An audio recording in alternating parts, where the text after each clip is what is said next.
Hi guys! Another day, another vlog. So for today's video, meron nga tayong importanteng pupuntahan. Medyo mainit nga ngayon kaya naman masakit sa mata at sa ulo. Hinahanap ko nga yung sunglass ko kaya lang hindi ko makita kaya naman nagsimbrelo na lang ako. At habang naglalakad nga ako dito natanggal naman tong sintas kaya naman ito'y kakabit na nga natin. Gusto ko nga sanang tratuin ng parang Disney princess kaso wala naman tayong prinsipe ngayon kaya naman ako na lang magkakabit, char. At eto nga sa gilid nga lang ako naglalakad dahil nga sobrang init at wala tayong payong. Eto nga pala yung outfit natin for the day kaya naman eto tingnan nyo, char. At habang naglalakad nga ako dito, ang daming ang magagandang flowers. Totoo lang talaga, mahilig talaga ako sa mga bulaklak pero wala akong talim ng mga ganyan dahil wala naman kaming lupa. Kaya ayan, tingnan na nga lang din natin yung bulaklak ng ibang tao. Sa susunod nga, pag may sarili na kaming bahay, magtatanim talaga ako ng mga ganito kasi nga bet na bet ko talaga yung may mga bulaklak na pa ganito. Maganda rin naman talaga kapag may flowers tayong tanim, lalo na kapag nasa labas ng bahay natin dahil nga maliwalas tignan. Medyo maraming tao din pala ngayon dahil nga ginaganap daw ngayon ng United Nation ba yun? Basta ganon. Kasi nga malapit nga dito yung school. At ayan, lalabas na nga tayo dito sa aming subdivision. Kaya naman yung paglabas ko at may nakita naman kagad ako ditong yellow cab kaya naman sumakay na nga ako. Hindi na nga nagantay itong yellow cab na to dahil nga umanda na rin kaagad. Malapit lang din naman yung pupuntahan ko kaya naman hindi ako nawo-worry. Kaya lang napahinto nga kami dito dahil nga meron nga nangangampanya dahil nga election of the month na nga ngayon. Kaya naman yung mga iboboto nyo kailangan wais at saka kailangan talaga yung mapapakinabangan talaga ng ating barangay, charing. At yun, nandito na nga ako sa may Molino, naglakad lang din naman ako at hindi na nga ako sasakay. Naalala ko nga meron nga palang traffic enforcer dito na na-aksidente, nakakalungkot naman. Kaya naman eto, malapit na nga ako sa pupuntahan natin, konting lakad na nga lang din at dito nga pala ako pupunta. At pagkatapos nga ng ginawa ko, hindi ko na nga yun na-videoan dahil nga bawal. At maya-maya nga lang, bumili nga muna ako dito ng shake dahil nga sobrang init naman talaga. Di ko nga naalala, may dala nga pala akong tubig, nagtitiis nga pala ako at wow na nga din. At naisip ko nga bisitahin nga si mama, malapit lang naman kasi yun dito, kaya naman maglalakad lang din naman tayo. Grabe no, sobrang init, masakit talaga sa mata. Dito nga pala nakalibing ang mama ko sa may Molino Public Cemetery, kaya naman papasok na nga tayo. Bago nga ako pumunta kay mama, bumili nga muna ako dito ng kandila at posporo dahil nga wala pala akong dalang kandila at posporo. At nakita ko nga din, ang dami na rin pala dito nagtitinda ng bulaklak kaya naman bumili na nga din ako. Hindi ko nga alam kung saan ako bibili dahil nga sobrang dami na nga nagtitinda dahil nga malapit na talaga yung undas.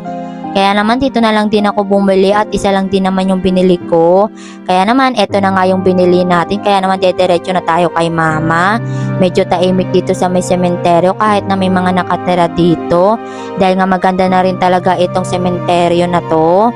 Dito nga pala nakalabing malapit yung mama ko. Medyo may inaayos nga lang din pala. First time ko nga lang palang bumisita kay mamang mag-isa.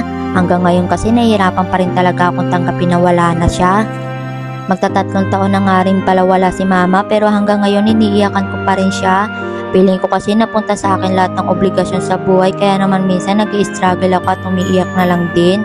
Nahihirapan din naman ako pero hindi ko lang din pinapakita kasi alam ko naman na kailangan ako ng mga kapatid ko. Kaya naman minsan nilalakasan ko na lang din yung loob ko at go lang din naman ako ng go para din naman sa mga kapatid ko.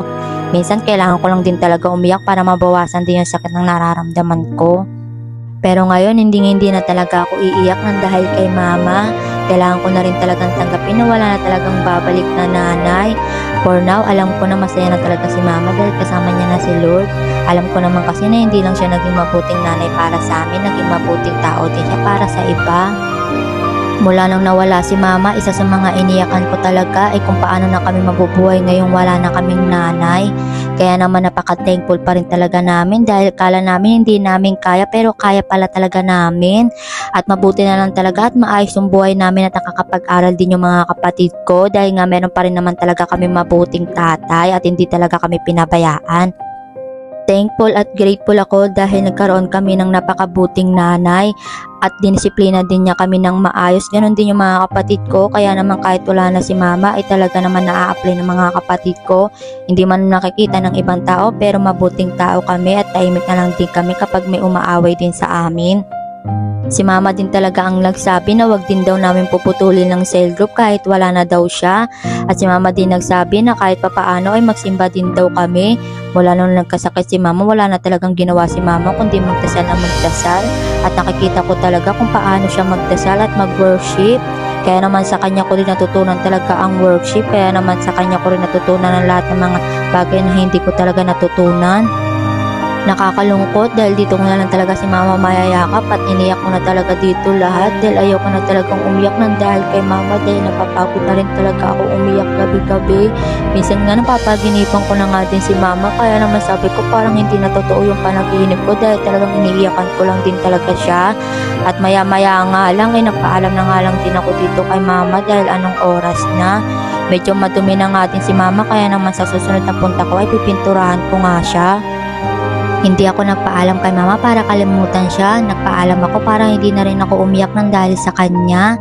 Alam ko masaya na siya kasama niya si Lord kaya naman magiging masaya na rin ako para sa kanya. Hindi namin siya makakalimutan hanggang sa susunod na relasyon at hanggang sa susunod magkaroon ako ng sariling pamilya. Palagi kong ikikwento si mama kung paano siya naging mabuti sa amin. Kaya naman palagi ko na lang aalalahanin yung mga masasayang araw namin. Kaya naman dito ko natatapusin ng aking vlog. Don't forget to follow and subscribe sa YouTube channel and Facebook page. Thank you for watching.